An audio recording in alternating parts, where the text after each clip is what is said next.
The passing of my father-in-law was already a difficult reality to process. I had known him for years and had always respected him, but I was still reeling from his death. However, what Liam said next completely shattered my world.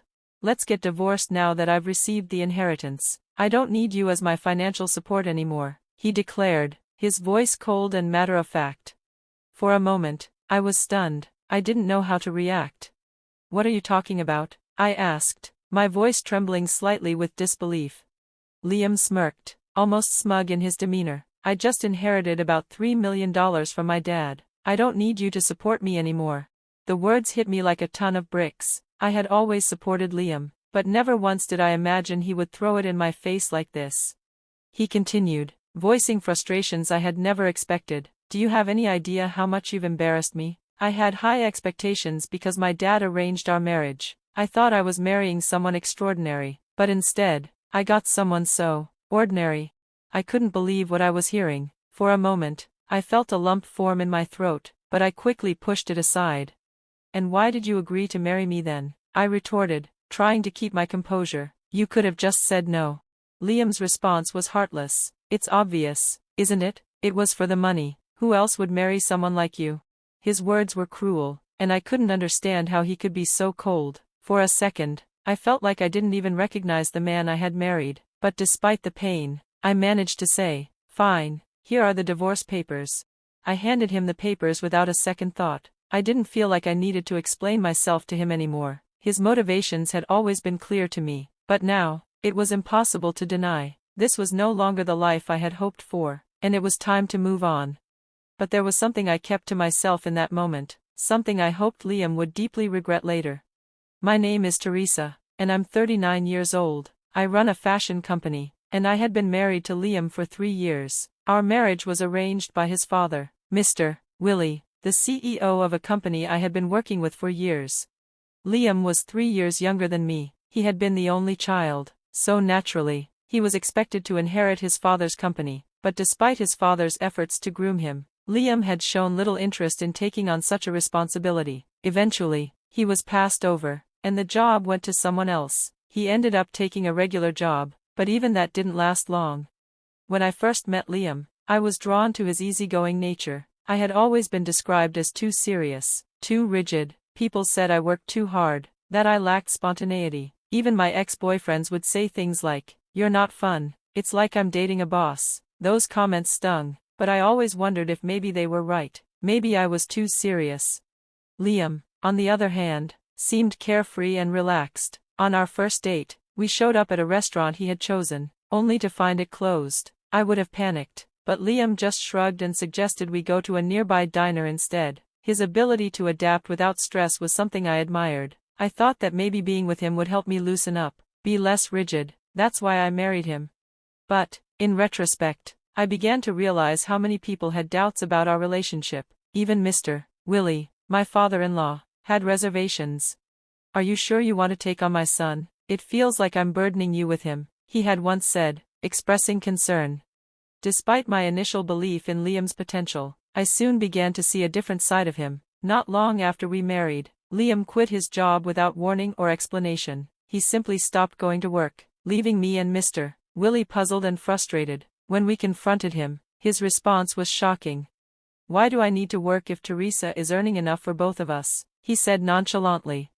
We were speechless. How could he be so comfortable depending entirely on me? I had initially been charmed by his carefree attitude, but as time passed, his lack of ambition and responsibility became glaring. We eventually came to a compromise. Liam would handle the household chores since he wasn't contributing financially. But even this was a struggle for him. He would often say, "I never learned how to do this stuff. My mom couldn't even manage the house."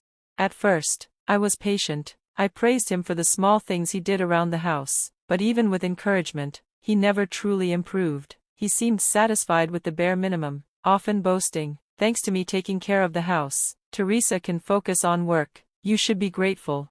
I would nod and smile, trying to keep the peace, but deep down, I was frustrated. This wasn't the life I had envisioned. A year into our marriage, something unexpected happened. My father-in-law adopted an 8-year-old boy named Brian. At first, I didn't think much of it, but when I asked Mr. Willie about it, He confided in me that Brian was the son of a close employee who had died in an accident. With no relatives to care for him, Brian would have gone into foster care, but Mr. Willie had decided to adopt him. It made sense, and I understood. I even promised my father-in-law that I would support him and Brian in any way I could, but Liam didn't feel the same way. He was upset, not because of Brian himself, but because he feared Brian might get a share of the inheritance. "I'm going to talk to Dad about this," Liam said one day, his voice filled with anger. "This is going to cut into my share." When he returned, Liam seemed oddly cheerful. I asked him cautiously, "How did it go?" "Everything's fine," he said, with a smile. "Dad's making Brian give up his rights to the inheritance because I'm his real son." I was shocked. How could Mr. Willie, who had always been so kind and generous, exclude Brian from his inheritance? It didn't feel right, but Liam was too pleased with the outcome to care about my concerns. It wasn't long before Liam's true colors began to show. My father-in-law's death, though sudden and tragic, seemed to have little effect on Liam. Instead of mourning, he was focused on the financial gain he stood to inherit. During the funeral, I couldn't help but notice how detached Liam seemed. When I asked him why he wasn't more upset, he responded with an eerie nonchalance. "Oh, I'm definitely sad," he said, "but, I'm also kind of excited. My share of the inheritance is secured now." I was horrified. Was he really more excited about the money than grieving his father's death? "What's wrong with you?" I exclaimed, unable to hide my shock. Liam shrugged and gave me a smug smile. "Come on, Teresa, we're divorced. I'm the only child left. It's all mine now. Why wouldn't I be happy about it?" I didn't know what to say. The man I had married, the person I had trusted, was gone. In his place stood someone I barely recognized. His greed and lack of empathy had destroyed whatever I thought we had. But at that moment, I realized something. I didn't need him anymore. After Liam's cold remarks, I felt the urge to leave the room, but before I could walk away, there was something I needed to address: Brian's future. With my father-in-law gone, I knew that without someone to look after him, Brian could end up in foster care. I had to do something to make sure he had a stable home. "Liam," I said, trying to keep my voice calm, "I want to let Brian stay with us for a while. If we don't take him in, he might end up in foster care. I want to raise him myself. Are you okay with that?" Liam's response was surprising. He didn't argue or seem bothered at all. He actually smiled, though it felt more like a dismissal than anything else. "Sure, Teresa, what you do has nothing to do with me anymore." Then, out of nowhere, he handed me a piece of paper. It was green, divorce papers. "What's this?" I asked, genuinely confused. "Let's get a divorce now," Liam said flatly. "Now that I got the inheritance, I don't need you anymore. You're just my ATM." My heart sank. For a moment, I couldn't even process what he was saying. Was he really calling me an ATM? Was he really saying he didn't need me anymore just because he had money? "What do you mean?" I asked, my voice trembling with a mix of anger and disbelief. Liam looked at me with a smirk that made my blood run cold. "I inherited about $3 million from my dad," he said, casually, "so I don't need you to support me anymore. With all that money, I don't have to work. I don't have to do anything. I don't have to please you." He said it with such coldness, like it was just another business transaction.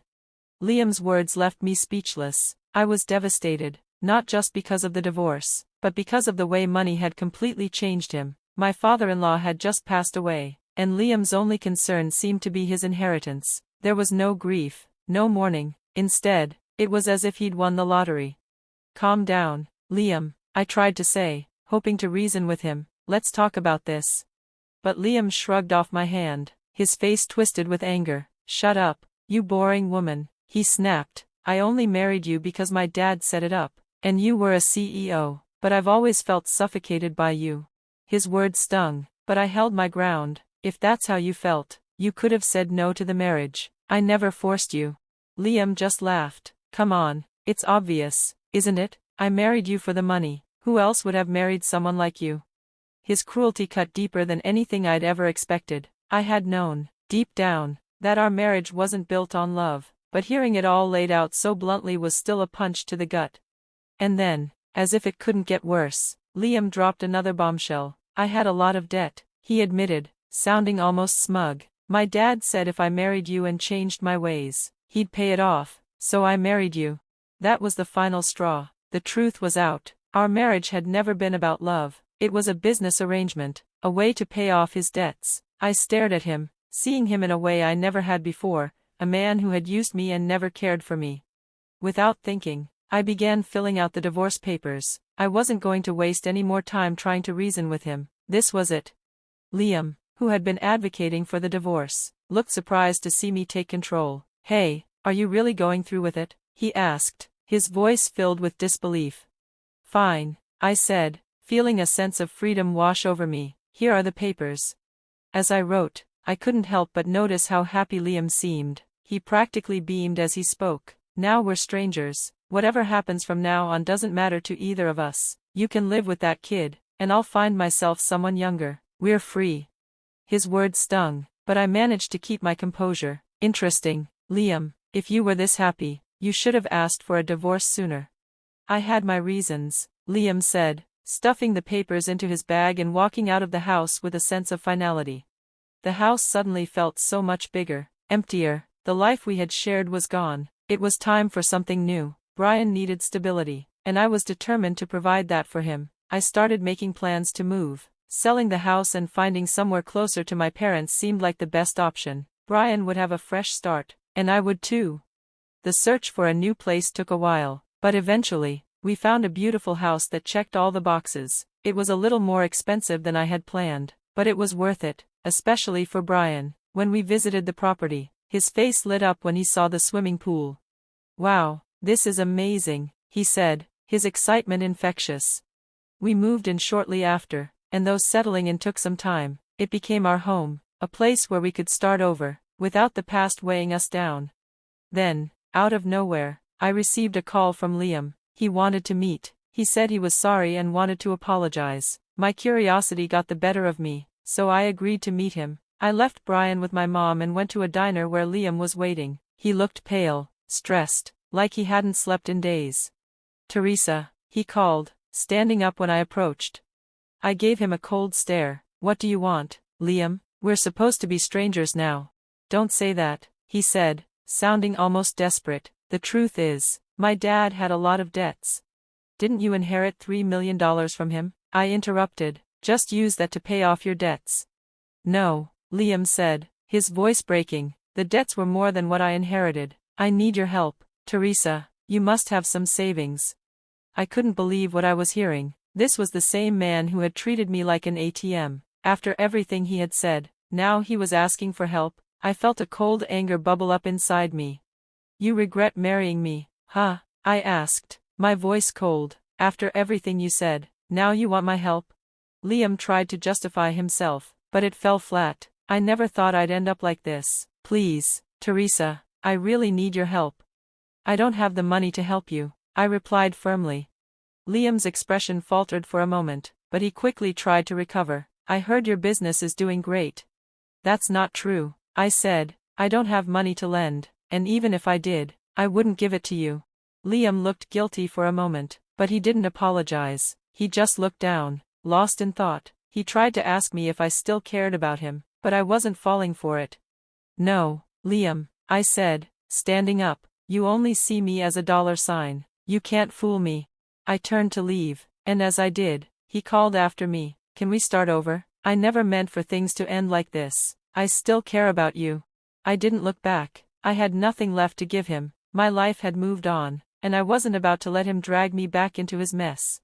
As I walked out of the diner, I couldn't help but feel a sense of relief. I had made the right decision. I was finally free of Liam and his manipulation. I heard that Liam's been working part-time jobs to pay off his debts. He's changed, but not for the better. I once saw him at a convenience store while I was on my way to a client meeting. He looked older, thinner, a shadow of the man he used to be. It's hard to feel sorry for him now. As for me, I'm living peacefully with Brian. We argue sometimes. He's a teenager, after all, but I try to see it as part of his growing up. I'm here for him, just like I promised my father-in-law I would be. It's my new mission in life, and I won't let anything or anyone stand in the way of giving Brian the future he deserves.